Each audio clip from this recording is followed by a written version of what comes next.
Good morning, welcome back to my channel. আশা করি তোমরা সকলে খুব ভালো আছো আর আমিও ভালো আছি। আর এই দেখো সকাল সকাল ছেলেকে স্কুলে পাঠানোর পর একটু বাড়ির চারিদিকটা একটু ঘুরে দেখছিলাম। তো সেই আর কি এই গাছে দেখো জবা ফুল গাছে বেশ কয়েকটা ফুল ফুটেছে। তো আমরা সাধারণত জবা ফুল কিন্তু লালই দেখে থাকি, কিন্তু দেখো এই জবা ফুলের কালারটা কিন্তু একেবারে আলাদা, তাই তোমাদের সঙ্গে শেয়ার করলাম। আর এই ফুলগুলো কিন্তু দেখে খুবই সুন্দর লাগছিল। গাছে ফুল ফুটলে কিন্তু দেখে মনটা বেশ ভালোই লাগে, তাই তোমাদের সঙ্গে শেয়ার করলাম। আর এই ফুলগুলো বেশ 3 থেকে 4টে ফুটেছিল, বেশ অনেকগুলোই আর কি। আর ওই দেখো পেছনে পাতার মধ্যে লুকিয়ে আছে এই ফুলটা।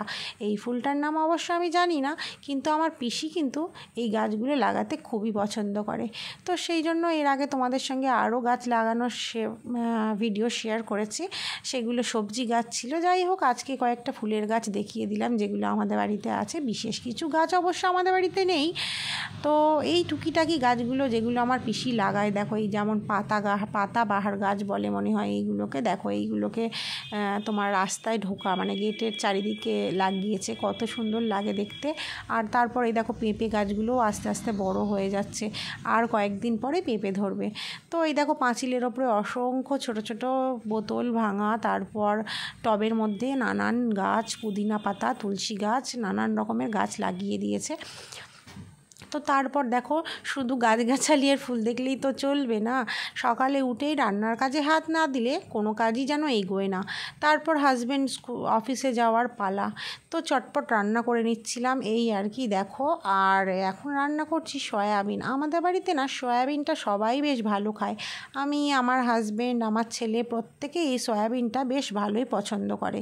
তো সেই জন্য আজ ভাবলাম একটু শর্টকাট করে দিই, মানে সয়াবিনটা রান্না করলে সবাই ভালোবেসে তাড়াতাড়ি খেয়ে নেবে। তো সেইটাই রান্না করছিলাম আর কি। আর তো তারপর দেখো আজ একটু বাবার বাড়িতে যাচ্ছি। তো ছেলেকে স্কুল থেকে ফিরিয়ে নিয়ে পড়াশোনা করার পর চললাম বাবার বাড়িতে। আর এই দেখো বাবার বাড়ি যাওয়ার পথে রাস্তার সময় না একদম শেষ হতে চায় না। যখনই বাবার বাড়ি যাই যাওয়ার সময় রাস্তাটা পৌঁছতে এত দেরি হয়, কিন্তু আসার সময় সেই তুলনায় রাস্তা যেন তাড়াতাড়ি শেষ হয়ে যায়। তো যাই হোক, এটা বোধ হয় মেয়েদের মনের ভুল, জানি না। তারপর দেখো বাবার বাড়িতে পৌঁছে গেছি। আর এই দেখো ফ্রিজে কিন্তু বাবা রেখে দিয়েছে বড় একটা কন্টেনার ভর্তি আইসক্রিম। আসলে আমার ছেলে আইসক্রিম খেতে খুবই পছন্দ করে, আর আমার বাবাও সঙ্গে যখনই আসে তখনই দুজনে গিয়ে আইসক্রিম কিনে নিয়ে আসে। তো আজকে আমার বাবা আমরা আসবো বলে আগে থেকেই নিয়ে এসেছিলো। তো এই কন্টেনারটা এখন আমরা সবাই মিলে ভাগাভাগি করে খাবো, তো সেইটাই আর কি করছিলাম এই দেখো। আর তাছাড়া ওরা কিন্তু দুজনে আলাদা আলাদা কোন কিংবা আইসক্রিম খায়। আর তারপর এই কৌটোটা নিয়ে আসে আমাদের জন্য, কিন্তু এটাতেও ওরা ভাগ বসাবে। তোমরা কি ভাবছো এই কৌটোটা পুরোটা আমি, আমার বোন আর আমার মা মিলে খাবো? কখনো না। এই দেখো এখনই ওর জন্য নিয়ে যাচ্ছি আইসক্রিম। তো একেই বলে মামার বাড়ির আবদারটা। তারপর দেখো ওই আইসক্রিমটা শেষ করেই আবার সঙ্গে সঙ্গে এই আইসক্রিম কোনটা নিয়েও ঘরে চলে এসেছে খাওয়ার জন্য। তো যাই হোক, কী আর করা যাবে, ওদেরই মজা।